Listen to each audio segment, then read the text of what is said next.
Fala, meus amigos e amigas palmeirenses, estamos aqui trazendo mais um vídeo no canal nesta segunda-feira, trazendo as últimas informações do Verdão após as derrotas para o Flamengo neste domingo pelo placar de 2-0. A mídia ainda repercute muito essa péssima arbitragem no jogo do Campeonato Brasileiro. Se inscreva no canal, deixa seu like, seu comentário e vamos aí para o vídeo. Bom, o tabu foi mantido, né? O retrospecto do Palmeiras e Flamengo no Brasileiro desde 2018 com nenhuma vitória do Palmeiras. São 8 empates e 7 vitórias rubro-negras. E agora, mais uma vez, o Flamengo colocando uma vitória nessa conta depois de vencer no Allianz Parque. E o próximo jogo do Palmeiras novamente é em casa, no Allianz, agora por Conmebol Libertadores. A gente já chama então o Vinícius Nicoletti, que acompanhou o jogo ontem lá de perto, e toda a repercussão, não é, Vinícius, claro, da vitória rubro-negra, já a gente vai para o Rio, mas também do Palmeiras, que não perdia de ninguém e agora perdeu para um rival nacional. Vinícius.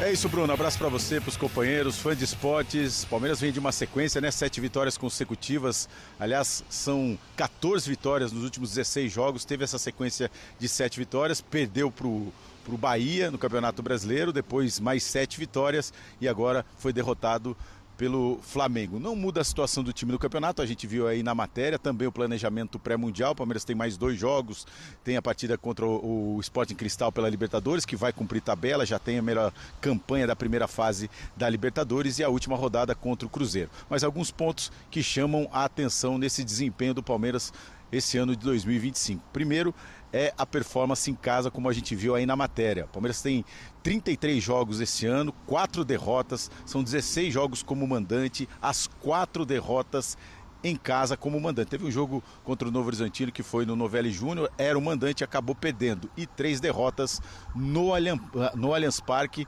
Corinthians, Bahia e agora o Flamengo. Então preocupa porque apenas 50% de aproveitamento em casa. O Abel fala sobre isso no livro dele, é um dos princípios do Abel, uma boa campanha em casa para um time que quer ser campeão. Dessa vez o Palmeiras está deixando a desejar um pouquinho no desempenho em casa. E o outro ponto que chama atenção é o Palmeiras nos pênaltis. São 8 pênaltis esse ano. Rafael Veiga, o Estevão, Flaco Lopes e o Piquerez, os 4 já bateram pênaltis e só o Flaco Lopes não errou.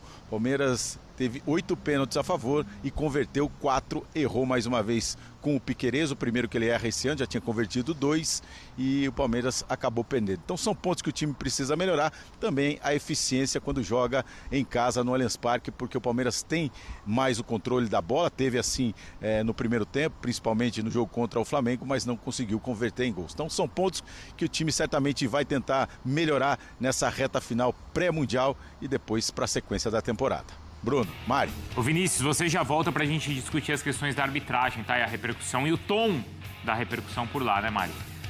Teve dificuldade de se impor contra adversários que não só têm bons times, mas que tentam jogar bola.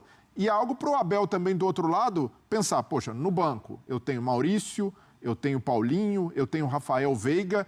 Esses caras proporcionam ao Palmeiras um maior repertório ofensivo. E é ótimo, é um luxo tê-los no banco, mas o Abel pode correr mais riscos sabendo que em casa o time precisa entregar mais e naturalmente vai precisar propor mais o jogo. Aí ele correu todos os riscos de uma vez praticamente quando faltavam 10 minutos ali para acabar, talvez até... Foi quando o Felipe Luiz trocou a dupla de ataque. Botou Isso. o Pedro e o Wallace. Matou o jogo. Tem até uma tela que mostra, né, Mari, esse desempenho do Palmeiras ruim no Allianz Parque no Campeonato Brasileiro, porque o Palmeiras não venceu ainda no Allianz no Brasileirão. Tem aquele empate para o Botafogo e as 2 derrotas para Bahia e agora para o Flamengo. Olha só, 11%. Na Arena Barueri ele ganhou os 2 clássicos, contra Corinthians e contra o São Paulo. Então não é nem como mandante, o problema é no Allianz, né? Por quê? Tem explicação? O que é mais difícil de explicar isso ou a questão dos pênaltis, hein? Não, é curioso, Bruno. difícil, né? Não, é curioso porque no momento em que o Palmeiras tem o melhor elenco sob o comando do Abel, para mim, indiscutivelmente, esse é o melhor em qualidade técnica, tem muita fartura, mas o perfil do elenco também foi remodelado. Então, há jogadores como Maurício, Paulinho, o próprio Veiga agora, que são caras muito técnicos, mas quando a intensidade do jogo sobe muito, eles têm mais dificuldade. E o Palmeiras... Atualmente o Paulinho, né? Porque ele era um cara para dar essa dinâmica, né? E o Paulinho normal também. Na minha visão, Paulinho precisa jogar mais. Porque só jogando... Mais tempo de jogo. Mais tempo. Não é que ele tem que... Tá mais tempo de jogo. Mais tempo de jogo, porque para entrar no ritmo ideal, só com minutagem e até saindo como titular em alguns jogos. Vai levar um tempo ainda para chegar no Paulinho Prime, mas para isso acontecer, não dá para ele ficar jogando 20, 30 minutos e de forma espaçada. De alguém que, por acaso, assistia muitos jogos do Atlético com o Paulinho. Aqui, ó, de quem assistiu, tá? Confia em mim. O Paulinho, ele fez muitos gols com o Atlético. Ele foi artilheiro da Libertadores com o Atlético. Mas ele não é aquele jogador que você coloca uma bola que ele tem e ele faz o gol. Sei. Às vezes ele vai passar o jogo inteiro, vai perder uma, duas, na terceira ele vai brocar. Na terceira, na quarta, vai fazer até um hat-trick. Mas se ele tem 10, 15 minutos, ele não é o jogador para entrar uma bola, acabou o jogo. Então talvez o jogo com uma bola. Ele vai ganhando confiança ao longo do jogo e ele vai aparecendo ao longo do jogo. Eu acho que esses números no Palmeiras, no Allianz, no Brasileiro, nesse recorte, eu acho que talvez eles não sejam tão preocupantes, porque cada jogo você pode até buscar uma explicação. Bahia, Flamengo... Tipo, o primeiro jogo com o Botafogo. O Palmeiras vinha da derrota no Paulista, né? Tal. Era o Botafogo. Era o Botafogo, tal. Contra o Bahia, o time foi bem e toma um gol no final, como poderia ter feito. E contra o Flamengo, é um jogo com o Flamengo. Perde um pênalti, cada jogo tem a sua história. Eu acho que o problema maior tá nesse recorte que o Breiler falou, que é desde o ano passado, jogos grandes e decisivos, ele não consegue se impor em casa. Aí contando a Copa do Brasil ano passado, a Copa Libertadores, o jogo contra o Botafogo, também no Campeonato Brasileiro. Paulista com Corinthians, exato. O meu ponto é que esse elenco precisa ser potencializado para gerar mais repertório ofensivo para o Palmeiras, porque a gente já sabe das virtudes do Palmeiras do Abel. Jogo muito vertical, muita velocidade, quando joga no gramado do sintético, bola aérea. Só que quando encontra um adversário que tem repertório para jogar, para desafogar o jogo, para desacelerar, o Palmeiras precisa de mais. Então, no ano passado, ficou muito na nota só do Estevão. Jogava do lado direito, esperava o que ia acontecer. E ontem... Ele não fez nada. O Flamengo marcou bem, né? O Flamengo marcou bem, o lado esquerdo muito bem protegido pelo Alexandro, que é um lateral defensivo exímio. E, além disso, o Palmeiras, quando perdeu a bola longa, a zaga do Flamengo estava ganhando todas. Vitor o Everton Roque também vai dar bola longa no Vitor... Não é nem bola longa pro Vitor Roque pegar na frente. Aérea, né? Bola aérea, pro Vitor Roque brigar com o Léo Ortiz e Léo Pereira. Então, mas no caso do Abel, precisa trabalhar para que esse elenco consiga entregar mais repertório ofensivo. E, às vezes, ele vai ter de abrir mão dessa segurança, de ter jogadores que entregam mais taticamente, como o Mike Facundo Torres, e apostar mais nos jogadores técnicos que ele tem à disposição. Mas não passamos ilesos do assunto arbitragem. Vinícius Nicoletti, com declarações dos dois lados e, claro, aquele VAR maroto aparecendo também durante a partida. Ô Mari, primeiro eu tenho uma outra teoria em relação ao desempenho do Palmeiras em casa nessa temporada e também vindo da outra temporada do ano passado, né? O Palmeiras fica muito ansioso, quem tá ali no campo vendo, quando joga em casa, parece que quer decidir logo o jogo, nos 15 minutos tá sempre abafando o adversário, aí não consegue matar o jogo e quando você tá ansioso para finalizar, você sempre antecipa um pouquinho e não faz o movimento certo para marcar o gol. Então essa ansiedade que vem da arquibancada e também do time, parece que passa para todo mundo. O Palmeiras perdeu o Campeonato Paulista no jogo em casa contra o Corinthians, macetou o Corinthians, mais de 20 finalizações e não conseguiu marcar o gol. E todos os jogos em casa esse ano no Campeonato Brasileiro, inclusive quando ganhou, não contra o Corinthians, né, pelo Brasileiro, porque fez logo os 2 gols no início da partida, mas contra o São Paulo, por exemplo, que foi marcar os 50 minutos, então não saiu o gol, não saiu um gol, não saiu o gol, e a ansiedade vai tomando conta e precipitando a jogada, precipitando a finalização, e quem está lá no campo é essa impressão que passa. Só para citar aí a sensação de quem está lá no estádio. Sobre a arbitragem, em relação ao Palmeiras, a única reclamação partiu do auxiliar, o João Martins. Não foi a primeira vez que o João Martins reclamou da arbitragem, inclusive em 2023, quando ele era assistente no jogo contra o Atlético Paranaense, ele também reclamou. Foi o único que reclamou da arbitragem oficialmente do Palmeiras. Os dirigentes, o único que circulou ali nos vestiários foi o diretor executivo, o Anderson Barros, não teve nenhuma reclamação, e sim o diretor executivo do Flamengo, José Boto, que foi dar entrevista depois da coletiva dos técnicos, depois que os jogadores passaram. O José Boto passou na zona mista e reclamou, dizendo que houve uma invasão dos dirigentes do Palmeiras nos vestiários dos árbitros.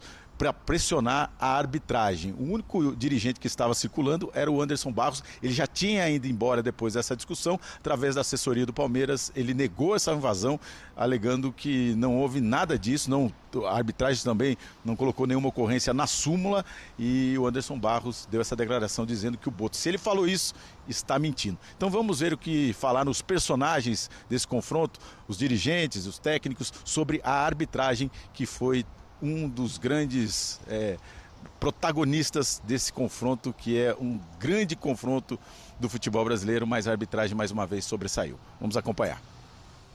A arbitragem é protagonista para que lado? Não, eu vou continuar sem opinar dos árbitros. O pênalti do Varela, ele disse que bate na perna dele primeiro. E o pênalti do Arrasca, obviamente que é pênalti. Não tem para onde correr. Mas, repito, prefiro não opinar sobre os árbitros. Já dei minha opinião, já acho que eles têm muita cobrança pela frente. Sabemos que era impossível marcar 2 pênaltis a favor do Flamengo. O pênalti claro do Alexandre, mas aí o Sr. Wagner não viu. Sabíamos que ia não ver. Vamos ser sinceros, 2 pênaltis a favor do Flamengo em 45 minutos é impossível no Brasil. Principalmente aqui há sempre a lei do jeito e do jeitinho brasileiro, da compensação. Sabíamos depois de marcar um pênalti ao Palmeiras, a obrigação do Palmeiras é fazer gol, porque depois vai ser sempre contra. Inacreditável como há regras aqui que cada um faz à sua maneira. Isto chama-se amadorismo. O que a gente vê é o Palmeiras a queixar-se do árbitro, uma coletiva inteira a falar do árbitro e da arbitragem, e um dirigente deles a invadir o vestiário do árbitro. E a CBF tem que pensar na arbitragem, tem que pensar bem e não se deixar pressionar por coisas destas que são do tempo não é do tempo, é do terceiro mundo. Aquilo que se vê ali dentro é do terceiro mundo. Pois é, e o Anderson Barros, como eu disse, já tinha deixado o estádio nesse momento, depois da declaração do José Boto, e ele passou a sua versão através da assessoria de imprensa, negando qualquer invasão, e na súmula o árbitro também não registrou nenhuma ocorrência. Boa, Vinícius, obrigado, viu? Vamos ouvir a Renata e o VAR, Mari? Acho que é importante, né? Primeira análise da nossa comentarista de arbitragem falando sobre a penalidade. Vamos lá. Olá, fã de esporte. O pênalti marcado a favor do Palmeiras. Pelas imagens que nós temos, é um braço que amplia o espaço corporal e tem uma ação de bloqueio que bloqueia a passagem da bola. A dúvida é se é dentro ou fora da área. E como o árbitro marca o pênalti no campo de jogo e as imagens do VAR não são conclusivas, se mantém a decisão do campo. O problema é, com a tecnologia, a gente não ter uma imagem conclusiva se é dentro ou fora da área. Nós temos também o pênalti marcado a favor do Flamengo. Para mim, não há penalidade, não há infração. O braço do Murilo passa pelo corpo do Arrascaeta, mas sem gerar impacto algum. Ele não segura o Arrascaeta com aquele braço. O Arrascaeta poderia sim seguir na jogada. Para mim, um pênalti mal marcado para o Flamengo nesse caso. Ok, o jogador pega, puxa pela barriga, ok. O jogador atacante teria toda a condição de ir pra frente e pegar a bola. Para na segurada. O jogador bota o braço. Um pouquinho antes. Pede o atacante, só que me dá um loop maior, me dá em velocidade normal. Sim, vou te dar. Eu já vi o braço, só me dá velocidade normal. Me dá velocidade de futebol. Me dá velocidade de futebol. Me dá velocidade de futebol de novo. Tá, vou te dar outro ângulo também, se você precisar. Isso, me dá outro ângulo. Da diagonal. Ok, ele puxa o jogador, isso, velocidade normal, ele impede sim, o jogador teria possibilidade de prosseguir na jogada. Deixa eu ver. Olha lá, botou a mão, sim. Depois o jogador solta as pernas, no entanto, né? No entanto, sim. O braço tá na passagem da corrida. Ok, dá em velocidade normal, só pede velocidade normal. Ok, velocidade normal, isso. Dá um loop maior, Ok. Pênalti prudente, jogador puxa de forma prudente, vê a tática. Ok, é promissor. Vou te dar a tática na 1650, Isso. Confirma o número do defensor também. Já. Ele tá segurando e analisa a tática. Isso. Ok. Número do pela 8B, tá?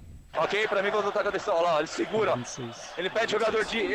não é o fato só de segurar, ele impede o jogador de prosseguir. Esse aí é o impacto, dá sim. Tem impacto do jogador, ele impede o jogador de prosseguir de forma prudente. Ok.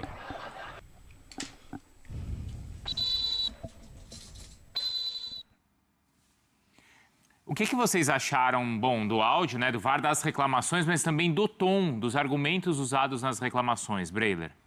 Então, o lance do Varela, para mim, é pênalti. Tem a dúvida realmente se é dentro ou fora da área, mas o movimento de bloqueio é evidente.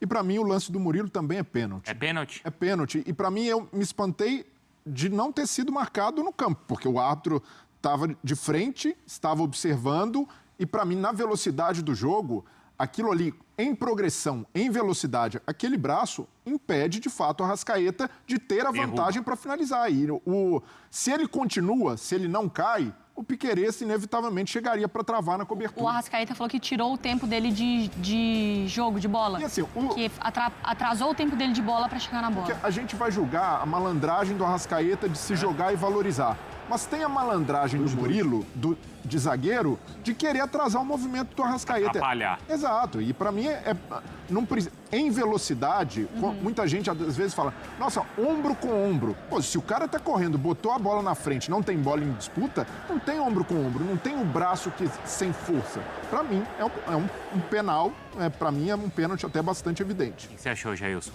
Não, eu tava até conversando com um amigo meu ontem, ele tava me perguntando sobre isso. E a questão é a seguinte, para mim, do Varela, eu acho que a marcação foi pênalti, eu também concordo com o Breyer, teve toda essa discussão mesmo, não tinha imagem conclusiva, mas eu acho que a marcação foi do pênalti porque ele estava de dentro para fora da área, sabe? O movimento dele. Saindo, ele estava de dentro para fora. Ele estava dentro indo para fora exatamente, da área. Tá? Ele estava dentro da área e aí ele ficou no limite, então eu achei pênalti.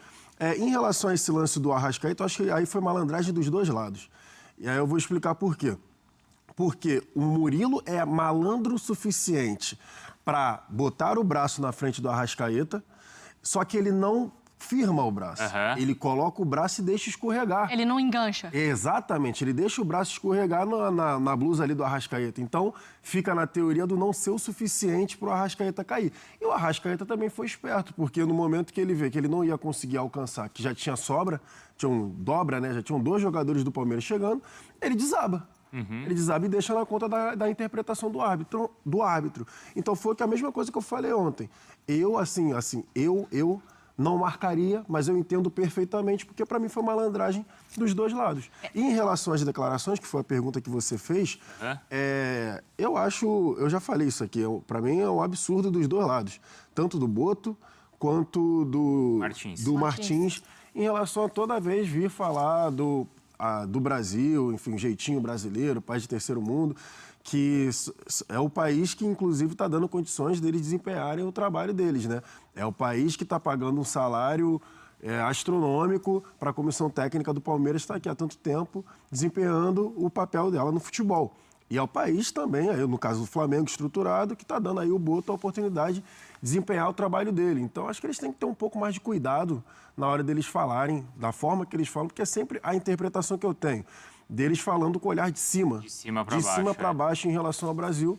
E para mim, não é assim que tem que ser. Estou trazendo aqui algumas informações dessa coletiva do João Martins, falando dessa péssima arbitragem nessa partida contra o Flamengo pelo Campeonato Brasileiro. Matéria do GE.com, onde começa. João Martins detonou a arbitragem da derrota do Palmeiras por 2-0 para o Flamengo neste domingo no Allianz Parque. O auxiliar comandou a equipe, pois Abel estava suspenso e chegou a dizer ainda durante a entrevista que houve o jeitinho brasileiro para não se cumprir com as regras do jogo. Aspas para João Martins: hoje em dia o VAR que manda no jogo. Ramon não consegue tomar uma decisão sem que o VAR lhe diga que sim.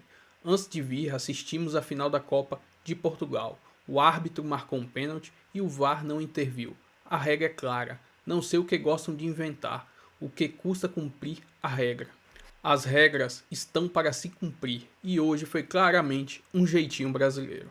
A reclamação tem relação com o pênalti marcado em Arrascaeta que abriu o placar no Allianz Parque.